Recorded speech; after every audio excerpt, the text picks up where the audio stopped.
नमस्कार, स्वागत है। आप देख रहे हैं बक्सर ऑनलाइन न्यूज़ और मैं हूं आपके साथ गुलशन सिंह। इस वक्त हमारे साथ बातचीत करने के लिए एक खास मेहमान जुड़ चुके हैं, जिनका नाम श्री जीवेश मिश्रा जी हैं और ये हमारे बिहार सरकार के श्रम संसाधन एवं आईटी मंत्री हैं और इनका बक्सर में ये दूसरा दौरा है। बक्सर दौरे पर ये अपने आज हैं और अभी हम लोग मौजूद हैं सर्किट हाउस में, जिला अतिथिगृह में। यहाँ पर मंत्री जी से हम लोग सोचे कि कुछ बातचीत कर लेते हैं। अभी आपको बता दें कि कुछ दिन पहले इन्होंने अयोध्या नगरी का दौरा किया था, वहाँ पर जाकर के दर्शन किए थे।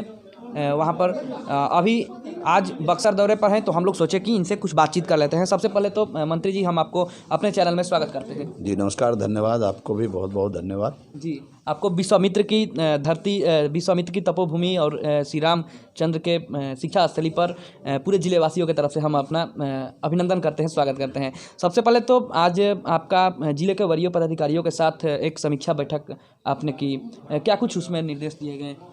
ये रूटीन वर्क है, उसमें जो भी अभी जो कार्यक्रम चल रहा है बिहार के अंदर या पूरे देश में, अभी देश के यशस्वी प्रधानमंत्री जी के नेतृत्व में असंगठित क्षेत्र में काम करने वाले मजदूरों का रजिस्ट्रेशन का कार्य पूरे देश में एक श्रम पोर्टल बना करके उस पर किया जा रहा है।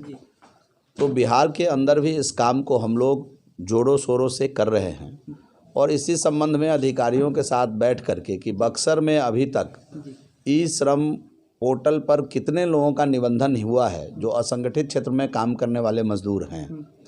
असंगठित क्षेत्र में काम करने वाले मजदूर हम उनको कहते हैं जिनका पीएफ नहीं कटता है, जिनके लिए ईएसआईसी की व्यवस्था नहीं है।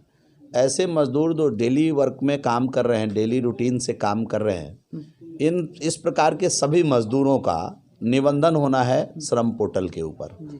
और बिहार के अंदर अभी तक हम लोगों ने 1,34-35 लाख के आसपास निबंधन कर लिया है। इस ज़िले में भी 2,26,27 हज़ार के आसपास अभी तक निबंधन हम लोगों ने कर लिया है। तो उसमें आने वाले दिनों में उस पर बहुत सारे बेनिफिट श्रमिकों को मिलने वाला है।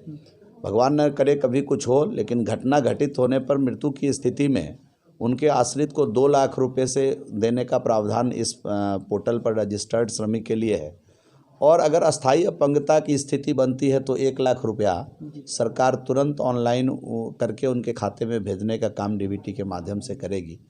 तो ये जो काम है, साथ ही साथ जितने प्रकार की सामाजिक सुरक्षा है उस सब से उनको आच्छादित करने का काम भी भारत की सरकार करने जा रही है। और बिहार इस समय पूरे देश में तीसरे नंबर पर है इस रजिस्ट्रेशन में। और बक्सर में भी हम लोगों ने आपको बताया कि 2,26,27 हज़ार का लक्ष्य हमने पूरा कर लिया है। 31 दिसंबर तक इसको करना है। तो इसी संबंध में अधिकारियों के साथ बैठ करके कि अगले 7-8 दिनों में किस प्रकार और गति दे करके जो छूटे हुए लोग हैं उसका रजिस्ट्रेशन हम कर सकें, इसको लेकर के मैंने समीक्षा की थी। सर, सरकार की लाख कोशिशों के बावजूद श्रम कार्ड बनवाने को लेकर के लोगों में जागरूकता की कमी है, इसको लेकर के आप लोग की? नहीं, जागरूकता की कमी है ऐसा हम लोग नहीं कह सकते हैं, क्योंकि बड़े पैमाने पर लोगों ने रजिस्ट्रेशन कराया है। हमारे अधिकारी भी इसमें लगे हुए हैं। कतिपय कठिनाई है, जैसे असंगठित क्षेत्र के अंदर जीविका की बहनें भी आती हैं, असंगठित क्षेत्र में आंगनवाड़ी केंद्र की सेविका सहायिका भी आती हैं, असंगठित क्षेत्र के अंदर मनरेगा का मजदूर भी आता है, असंगठित क्षेत्र के अंदर आशा की बहनें भी आती हैं। अब विभागीय स्तर पर थोड़ी सी पहल करके उनके मदर जो विभाग है, मदर डिपार्टमेंट है, उसके तरफ से भी उनको मोटिवेट किया जाए, इस दिशा में भी हम लोग काम कर रहे हैं। हमारे अधिकारी, हमारे सीएससी के लोग इस काम में लगे हुए हैं कि अधिक से अधिक जो असंगठित क्षेत्र में काम करने वाले लोग हैं उनका रजिस्ट्रेशन हो। इसी का परिणाम है कि अभी तक हम लोग 1,34-35 लाख लोगों का रजिस्ट्रेशन किया है और जागरूकता भी बनाई जाए, फैलाई जाए, इस दिशा में भी सकारात्मक कदम हमारे अधिकारी उठा रहे हैं और बिहार इसके कारण तीसरे नंबर पर। जी मंत्री जी, पिछली बार जब आपका बक्सर दौरा था तो आपके दौरे से युवाओं में काफ़ी जोश देखने को मिला था। इस बार 9 वर्ष से पहले आपकी दूसरी दौरा बक्सर में हुआ है, तो युवाओं के लिए क्या तोहफा रहेगा? देखिए, युवाओं के लिए हम बहुत काम कर रहे हैं। कुछ चीज़ ऐसा, जैसे आज पहले से एक कार्यक्रम हमारा चल रहा है कुशल युवा प्रोग्राम, उसके तहत बक्सर में अच्छे ठीक संख्या में बच्चों का प्रशिक्षण हो रहा है। अभी भी लगभग 2500 बच्चे उसमें प्रशिक्षण प्राप्त कर रहे हैं। 32,000 ने प्रशिक्षण को पूरा किया है और 24,000 का सर्टिफिकेशन हो चुका है। इस बक्सर की बात मैं केवल आपको बता रहा हूँ। आने वाले दिनों में 1-2 बंद पड़े हुए सेंटर को भी पुनः चालू कर देने का निर्देश दे दिया गया है। तो हम समझते हैं कि जितना ये जो KYP है, जो माननीय मुख्यमंत्री जी का भी ड्रीम प्रोजेक्ट है, कुशल युवा प्रोग्राम को बहुत अच्छे तरीके से हम लोग चला रहे हैं। साथ ही साथ स्किल डेवलपमेंट के क्षेत्र में भी बक्सर में हम लोग बहुत सारा काम कर रहे हैं और स्किल डेवलपमेंट के माध्यम से भी लोगों का प्लेसमेंट बना है। बक्सर के अंदर 800 से अधिक लोग जो डेटा है उसमें प्लेसमेंट मिली है और लोगों को उसमें ट्रेनिंग दिया जा रहा है। जो इसका जो वर्जन 2 है उस पर भी, वर्जन 3 पर भी हम लोग काम कर रहे हैं और अच्छे संख्या में लोग यहाँ इनरोल हैं और प्राइवेट सेक्टर के अंदर भी यहाँ से पास आउट होने के बाद उन्होंने जॉब प्राप्त किया है। उस पर हम लोगों का पूरा फोकस है। साथ ही साथ आने वाले दिनों में 100% प्लेसमेंट वाला प्रोग्राम हम लोग मुख्यमंत्री 7 निश्चय 2 के तहत लाएंगे, जिसमें बक्सर जिला मुख्यालय में भी हम एक मेगा स्किल सेंटर खोलने वाले हैं। मेगा स्किल सेंटर में हम उन्हीं ट्रेड को पढ़ाएंगे जिस ट्रेड में ट्रेंड लोग सीधा नौकरी उसमें देने की गुंजाइश है। जो उसके ट्रेंड लोग होंगे उसको रोजगार सीधा देना है। प्लेसमेंट ऐसा कोर्स ला रहे हैं, ऐसी व्यवस्था कर रहे हैं कि ट्रेनर को ही प्लेसमेंट देना है उसमें। अभी प्रथम फेज़ में, फर्स्ट फेज़ में हम लोग उसमें दरभंगा, पटना और नालंदा को इसको खोल रहे हैं। दूसरे फेज़ में बिहार के सभी 35 जिला को हम लोग इसमें शामिल करेंगे, जिसमें बक्सर मुख्यालय में भी एक मेगा स्किल सेंटर हम लोग खोलेंगे।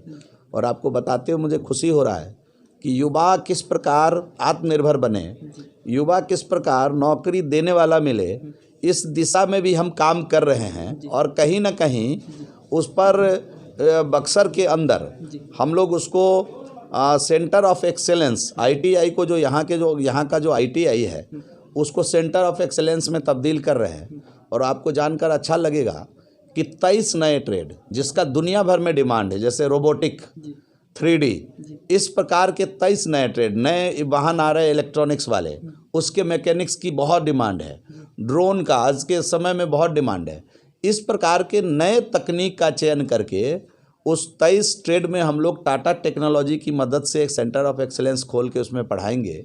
और आपको जानकर अच्छा लगेगा कि पहली बार बिहार के अंदर किसी भी शैक्षणिक संस्थान के अंदर कोई बाहरी एजेंसी कंपनी आकर के 5,500 करोड़ इन्वेस्टमेंट का प्रस्ताव लाई है, जिसमें केवल 12% बिहार सरकार को देना होगा, 88% टाटा टेक्नोलॉजी इन्वेस्ट करेगी। और प्रथम फेज में 60 ITI को हम लोग इसमें सिलेक्शन इसका किए हैं, जिसमें लगभग 2178 करोड़ रुपया इन्वेस्ट होगा, जो 12% बिहार सरकार और 88% टाटा टेक्नोलॉजी का होगा। बहुत सार्थक तरीके से इसमें हम लोगों ने माननीय मुख्यमंत्री जी के नेतृत्व में कदम बढ़ा चुके हैं। इसमें आने वाले दिनों में जल्दी मंत्रिपरिषद की अगर सहमति होती है तो इसके माध्यम से भी हम सेंटर ऑफ एक्सेलेंस एक बक्सर के अंदर ला रहे हैं, जिसका बड़े पैमाने पर लाभ आम नौजवानों को मिलेगा।